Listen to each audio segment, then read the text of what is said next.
প্রিয় দর্শক আসসালামু আলাইকুম। আজকের রেসিপি গরুর মাংসের কালা ভুনা রেসিপি।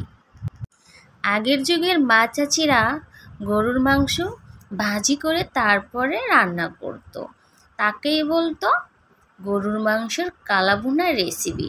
এখন কিন্তু আর কোনো খাটনি নেই। এখন গরুর মাংস রান্না করতে রাঁধুনি রেডিমিক্স কালা ভুনা মশলা পাওয়া যায়, সেটা দিয়ে ঝটপট তৈরি করা যায় গরুর মাংসের কালা ভুনা রেসিপি। তো কথা না বাড়িয়ে কি উপকরণ দিয়ে আমি কালা ভুনা রেসিপি তৈরি করেছি সেটাই আজকে আমি আপনাদের সঙ্গে শেয়ার করব। প্রথমে আমি 2 কেজি গরুর মাংস নিয়েছি, তারপরে ধুয়ে কেটে পরিষ্কার করে রেখেছি। আমি বেশি একটা ছোট করিনি, আমি একটু বড় সাইজ করে রেখেছি। রান্না করার জন্য আমি রাঁধুনি রেডিমিক্স কালা ভুনা মশলাটা আপনাদের দেখিয়ে দিচ্ছি।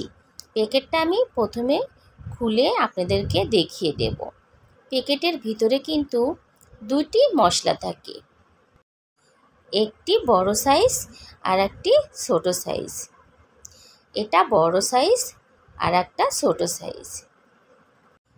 প্রথম প্যাকেটটা আমি কেটে সবটুকু মশলাই আমি মাংসের ভিতরে দিয়ে দিলাম। এখানে আমার 2 কেজি মাংস ছিল, তাই আমি সবটুকু মশলাই দিয়ে দিলাম। পরের প্যাকেটটা রেখে দিলাম পাশে। আমি 1 কাপ পেঁয়াজ কুচি দিয়ে দিলাম, 1 চামচ রসুন বাটা দিলাম, 1 চামচ আদা গুঁড়া দিয়ে দিলাম। তারপরে আমি টমেটোর সস দিয়ে দিলাম। 1 কাপ সরিষার তেল নিয়েছি, হাফ কাপ আমি দিয়ে দেব, আর বাকিটুকু পাশে রেখে দেব। এখন আমি সবগুলো উপকরণ একসঙ্গে হাত দিয়ে সুন্দর করে ডলিয়ে মাখিয়ে নিয়ে নেব। কালা ভুনা তৈরি করতে আপনারা চেষ্টা করবেন সরিষার তেল দিতে। সরিষার তেল দিলে ভালো হয়। আমি এখানে সরিষার তেল ব্যবহার করেছি, বাট আমার কড়াইটা একটু ছোট হয়েছে, আমার মাখাতে কষ্ট হচ্ছে। কথা বলতে বলতে আমার মাংস মাখিয়ে নিয়ে নেওয়া হয়ে গিয়েছে। আমি সামান্য একটু পানি দিয়ে হাতটা ধুয়ে দিলাম, দিয়ে তারপরে চারপাশে নেড়েচেড়ে দিয়ে দিলাম। তারপরে চুলাতে বসিয়ে দিয়েছি, একটি ঢাকনার সাহায্যে কিছুক্ষণ ঢেকে রেখে দেব। কিছুক্ষণ পরে আমি আবারও ফিরে এলাম। এখন আমি সবগুলো মাংস আস্তে আস্তে নেড়েচেড়ে মিক্সার করে নিয়ে নেব। বাট আমার কড়াইটা ছোট হয়েছে, তাই আমি নেড়েচেড়ে তেমন মজা পাচ্ছি না। এখন আমি একটি ঢাকনা দিয়ে 15 মিনিট ঢেকে রেখে দেব।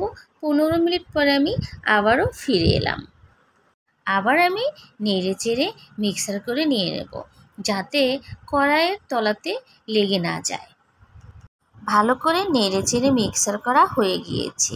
এখন আমি 1 চামচ সোয়া সস দিয়ে দিলাম, তারপরে পরিমাপ মতো লবণ দিয়ে দিলাম।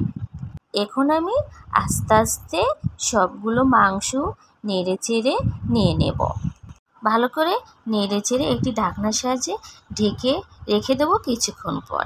আমি কিছুক্ষণ পরে ঢাকনাটা উঠিয়ে নিয়ে নিলাম। তারপরে আমি আবারও মাংসগুলো নেড়েচেড়ে নিয়ে নিলাম, যাতে কড়াইয়ের তলাতে লেগে না যায়। একটি ঢাকনার সাহায্যে আমি আবারও কিছুক্ষণ ঢেকে রেখে দেবো।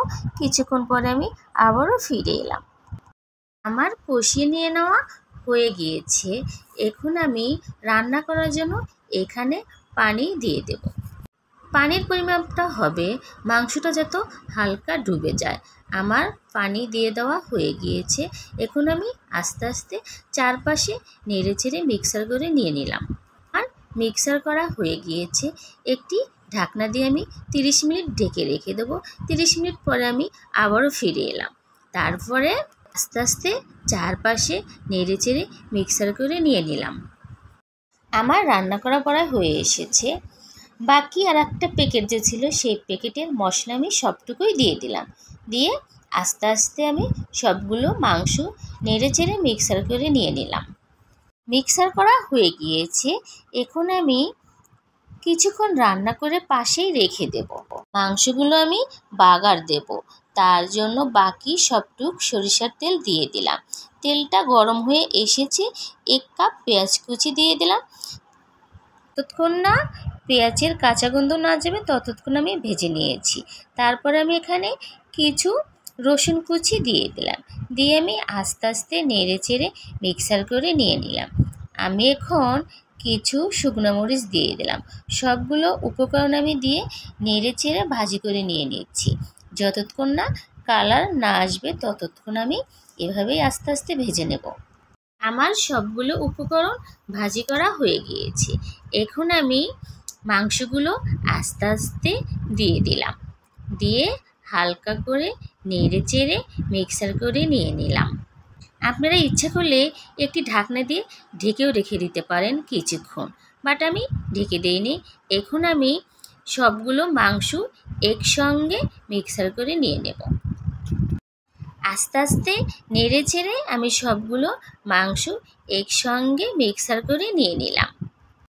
আমি মাংসগুলো সবসময়ই নেড়ে চেড়ে দিয়েছি যাতে কড়াইয়ের তলাতে লেগে না যায়। আপনারা ঠিক এভাবেই রান্না করবেন, রেখে দিয়ে অন্য কোনো কাজে যাওয়া যাবে না, তাহলে কিন্তু মাংসটা তলাতে লেগে যেতে পারে। আমি আবারও টমেটোর সস দিয়ে দিলাম, দিয়ে আস্তে আস্তে নেড়ে চেড়ে মিক্সার করে নিয়ে নিলাম। আমার মাংসতে কিন্তু আস্তে আস্তে কালো হয়ে এসেছে। এখন আমি কিছু পেঁয়াজের ফালি দিয়ে দিলাম, দিয়ে আস্তে আস্তে নেড়ে চেড়ে মিক্সার করে নিয়ে নিলাম। আমার মাংসগুলো আস্তে আস্তে নেড়ে চেড়ে মিক্সার করা হয়ে এসেছে। এখন আমি আবারও একটি ঢাকনার সাহায্যে 3 মিনিট ঢেকে রেখে দেব। 3 মিনিট পরে আমি আবারও ফিরে এলাম। আমার কালাভুনা মাংস রান্না করা কিন্তু হয়ে এসেছে। আমি আস্তে আস্তে নেড়ে চেড়ে নিয়ে নিলাম, নিয়ে আমি এখন আপনাদের পরিবেশন করে দেখিয়ে দেব। সামনেই কিন্তু কুরবানি ঈদ, তাই আমি ঈদ উপলক্ষে আপনাদেরকে গরুর মাংসের কালাভুনা রেসিপি তৈরি করে দেখিয়ে দিলাম। আপনাদের যদি আমার এই মাংসর কালাভুনা রেসিপিটা পছন্দ হয়ে থাকে তাহলে অবশ্যই বাসায় তৈরি করে খেয়ে আমাকে কমেন্টে জানিয়ে দিবেন। আপনি যদি ধাপে ধাপে এভাবে কালাভুনা মাংস রেসিপি তৈরি করেন তাহলে কিন্তু খেতে দারুণ লাগবে। আপনাদের যদি আমার এই কালাভুনা রেসিপিটা পছন্দ হয়ে থাকে তাহলে অবশ্যই একটা লাইক করবেন, একটা কমেন্ট করবেন, একটা শেয়ার করবেন। আমার এই পুরা ভিডিও দেখার জন্য আপনাদেরকে অসংখ্য ধন্যবাদ। আসসালামু আলাইকুম।